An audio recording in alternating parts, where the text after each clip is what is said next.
Hey, it's Chris Acton with Acton Creative, and this is A Handwoven Experience. So let me ask you a question. Who here loves color? Me. I love color, and being a weaver who loves color is just the best thing ever. But you know, at Acton Creative, we're always looking out for the beginners. And when you're just starting weaving, color is like a whole nother beast. I found for me that I thought, oh yeah, I'm pretty good with color. And then I started weaving, I was like, oh, I got a lot to learn. So to help out our beginning weavers, in today's episode, I have put together for you a color compilation for beginning weavers. You see, as a weaver, you just have to think about color differently. There's no two ways around it, because we are not dealing with one set of colors. We are always dealing with two sets of colors. And that is a whole different strain on the brain, isn't it? But I find it so much fun. So I have pulled together 4 of my favorite color episodes just for you. I've got a few that have color tips for both the warp and the weft. I have one all about finding color inspiration, because that is a whole thing. How do you go to your shelf and pick out colors? Oh, that's a whole thing. And lastly, I've got one about muddy colors, which if you're just starting out, may not be a concept you're familiar with, but as you do a little more weaving, undoubtedly you'll find a moment when you're like, those colors don't look right together. Muddy colors. So I hope that this collection of short videos will give you lots of ideas and some inspiration for how to pick colors for your next weaving project, because there's hardly anything better than playing with color and being a weaver. So without further ado, I say we get on with it. Enjoy. Hey there. My name is Chris Acton with Acton Creative, and this is A Handwoven Experience, episode 64. And in this episode, I have 3 tips when it comes to choosing colors for your next weaving project. So let's start at the top. Why is color so tricky when it comes to weaving? Well, that's actually a pretty easy one to answer, because unlike many other fiber arts and a lot of arts in general, when you are weaving, you don't just worry about that blue warp yarn. You worry about the blue warp yarn that's going to interact with the pale yellow weft yarn. It's always about the relationship, how the colors are interacting with each other between the warp and the weft. Let me give you an example to show what I'm talking about. So look at this piece here. See, there's these big bold blocks of colors all in blues and grays, different textures, all that good stuff. But this project is all done with the same set of warp yarns: blue, navy, gray, white. These are all the warp yarns that run throughout the entire project.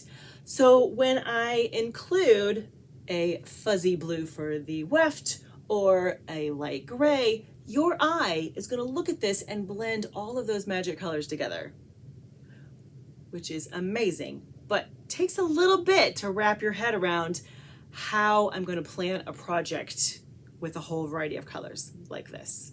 So I'm going to walk you through 3 tips that I use all the time when I am planning colors for my next project.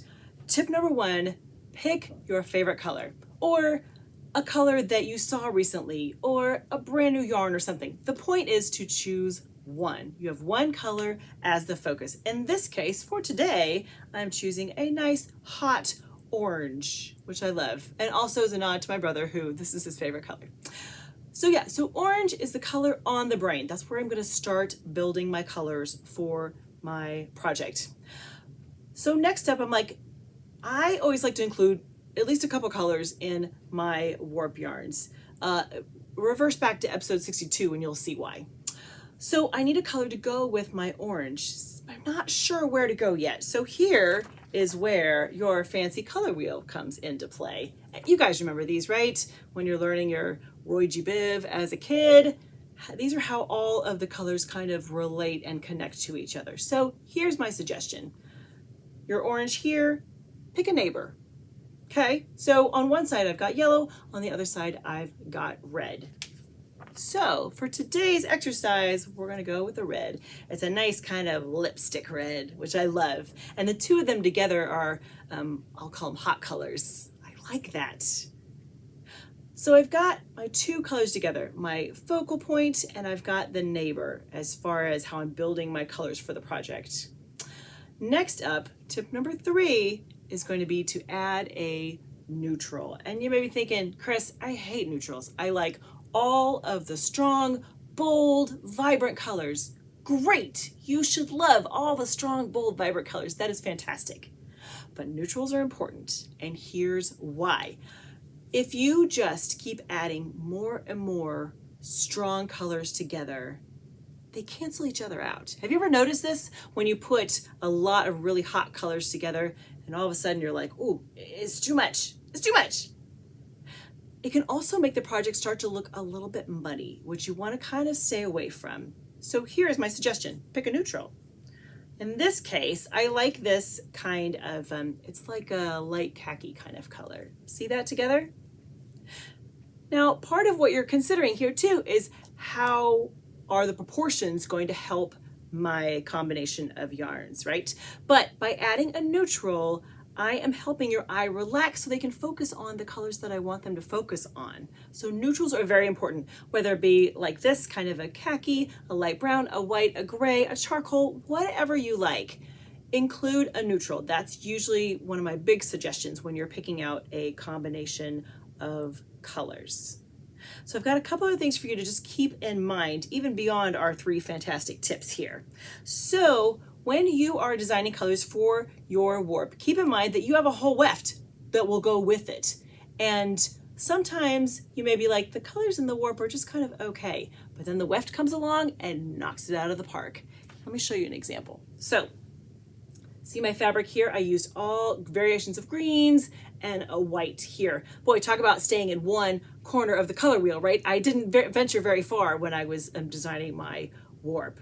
But when I went to add the weft to it, look at this. It's all navy. So from a distance then, your eye sees little green, little blue, kind of a little relief from the neutrals in there. It kind of all blends together in a really nice fashion. So here's another example. Let's unroll it a little more. Look at my grays. So here is like a light gray that interacts with the greens and looks very different from this, right? How about this one? Ooh, nice and bold. Look at that red. It has kind of a Christmas vibe, doesn't it? Because I have all the greens in the warp and I've got the reds in the weft. But it gives it a very different look, right? In some ways, you would never imagine that these two were related. So as you're designing your project, do not put so much pressure on your warp because you still have a weft that is going to interact with all of it. And on the flip side too, as you're designing your warp, don't become so wrapped up in it that it is the end of the world if it doesn't stay this perfect warp, because your weft gets a say in the project too. So let's review quickly our 3 points for today.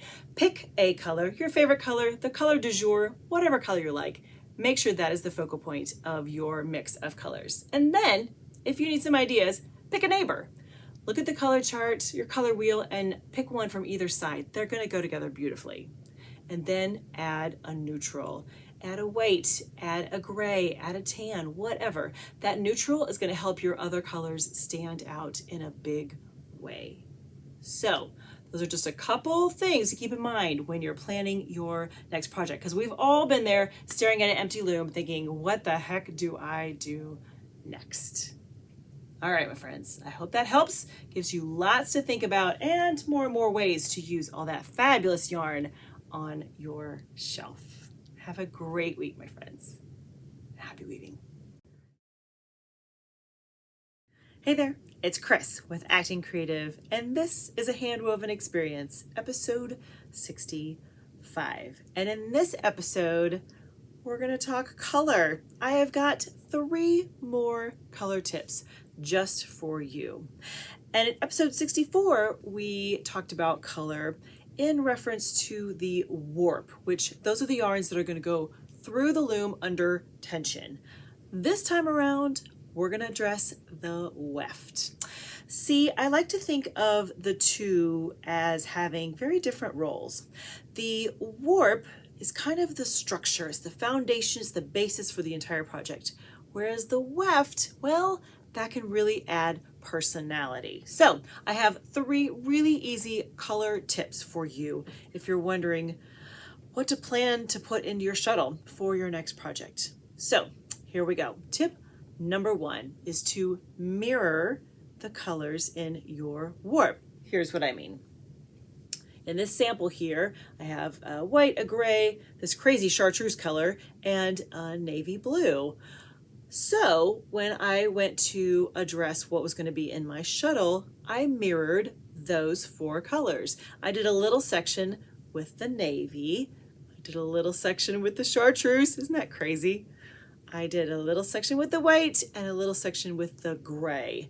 But because you've already established that these are your colors in the warp, it's logical then to choose one of those options, or all of those options, depending on how fancy you're feeling like. But you'll notice each one has a little different personality, right? I feel like the navy has kind of a serious undertone to it. The chartreuse, it's kind of bright and fun. The white has kind of a more classic, and the gray is a little more subtle. So depending on what color you choose, it's going to give a different personality to the project. All right, tip number 2 is to choose a lighter or darker version of one of the colors in your warp. Here's my sample. So this, wow, boy, this is just not like me at all.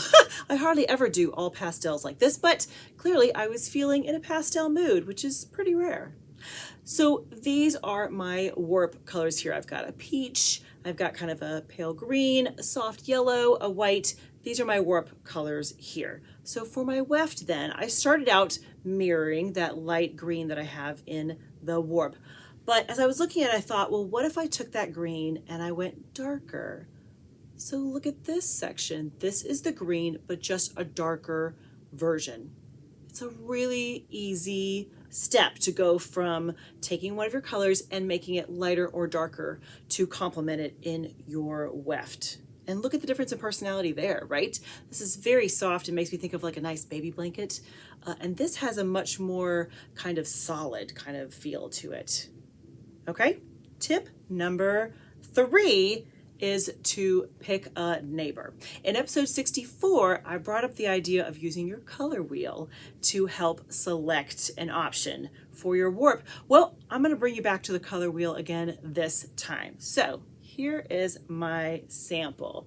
All right, this I did a couple different versions of purple and some gray. That's what I wanted to do in my warp options here. You can see this is my purple, one of the purples. I have a darker version in there too, kind of a plum. Anyways, so I took this and I pulled up my trusty color wheel and I said, you know, my purple is kind of right in here.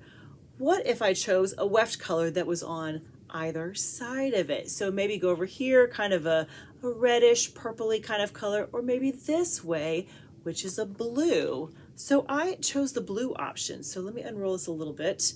You can see these are, I'm mirroring my colors right here in the warp. And then look at that. Here's my blue. That is a neighbor of one of the purples that I have in the warp right here. I need like one more hand to do that, don't I? Right there. But this is the blue. And look how it blends the colors so beautifully. Even though it wasn't exactly the color that was in the warp, that weft color using the blue kind of brings it all together and gives it a nice kind of tight grouping of colors, which I really like.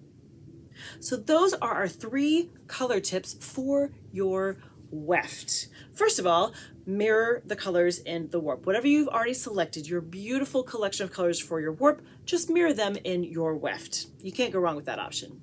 Number 2, use a version of one of those, a lighter or darker version, staying kind of in the same collection, the same color family, all of that. Number 3, pull out your color wheel and pick a neighbor. Choose something that's right next door to one of the options that you have already selected for your warp. So you have lots of options and tools at your disposal the next time you go to sit down at your loom and your warp is staring at you all beautiful and bright and pretty, and you're like, what do I put in my shuttle? Now you have 3 great options to answer that question.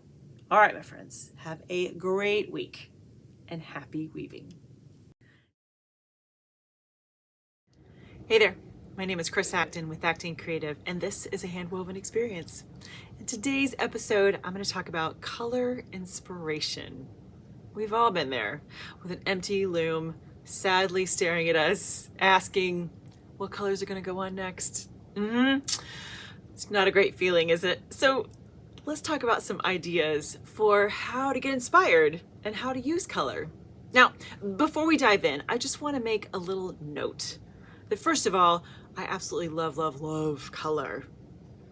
And for me, for a weaving project, colors come in groups. That's what I enjoy. 2, 3, 4 colors together. I love the play of them, the relationship between them. I just think that's really the magic of weaving. However, if you are brand new to this whole color journey and weaving, it may be a lot even to put 2 colors together, and that's okay. You all need to start somewhere. So start with where you're comfortable instead of thinking, oh, I have to put 15 colors together and make it all work. No. Keep it simple if that is easier for you. And then as you get more comfortable with colors and what you like, you can add to it from there.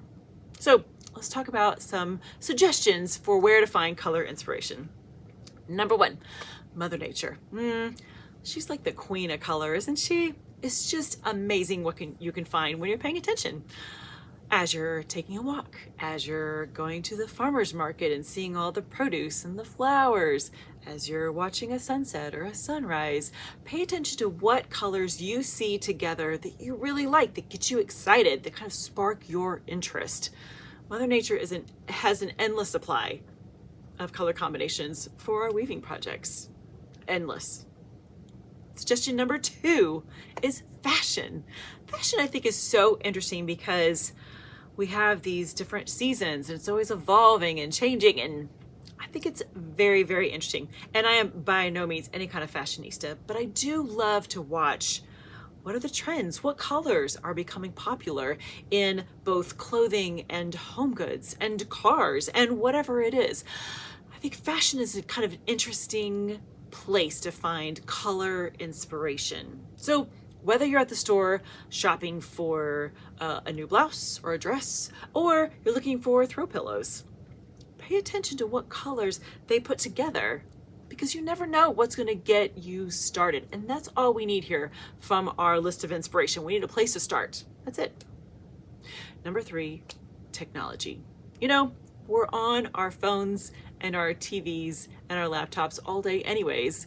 We might as well use it for some creative inspiration. Because people online are constantly putting colors together, whether it's for their company logo or for an advertisement or for a program, whatever it is. I think that we can really gather a lot by watching technology from the perspective of getting ideas for color.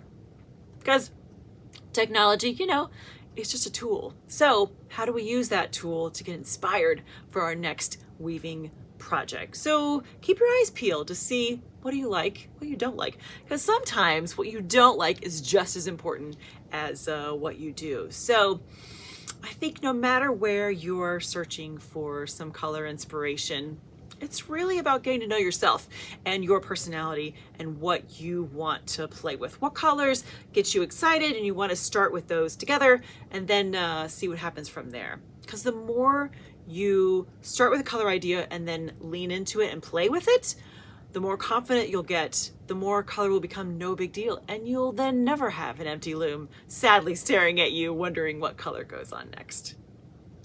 All right, my friend. I hope that helps. Hope that gives you a little something to look for as you're thinking about colors for your next weaving project. Have a great week. happy weaving.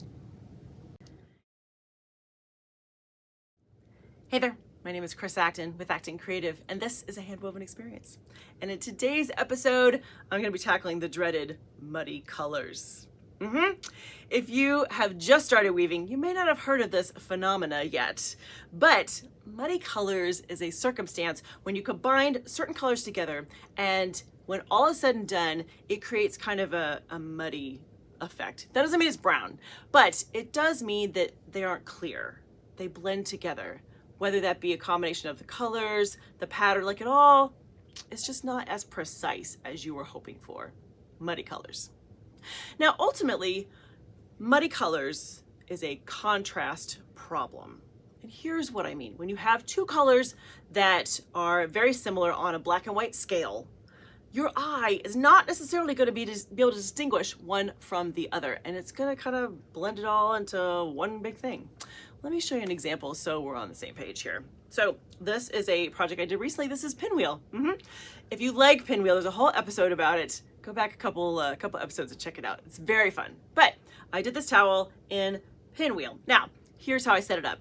In the middle part of the warp, I did this lipstick red and a light blue. And then on the edges, I did kind of a brick red and a darker blue for the kind of the, see them, the sides there. So here was what I wanted to do. I wanted to play with a pinwheel pattern, which is exactly what I did here, but I also wanted to see what happens when I change the colors. So you'll see I've got nice pinwheel pattern happening here, and then I wanted to have what happens if I did the two darker colors right here. But you notice how these are much less distinctive, and the colors they're not as clear. They're kind of muddy-ish, right? And here's what I want to show you so that you can kind of understand what the challenge is, and then we'll talk about how to fix it, right? So if you take a picture of your fabric, right, just like this, and you edit it, so you put it on a black and white filter. So go into your image, click edit, go into the filters. They'll have all kinds of them. There's usually, 10, 12 of them. Pick the one that has black and white. There's usually more than one, but pick one that has black and white and see what it looks like. So I did exactly that thing. So I took a picture of this section and look at this. See, it's very clear, right?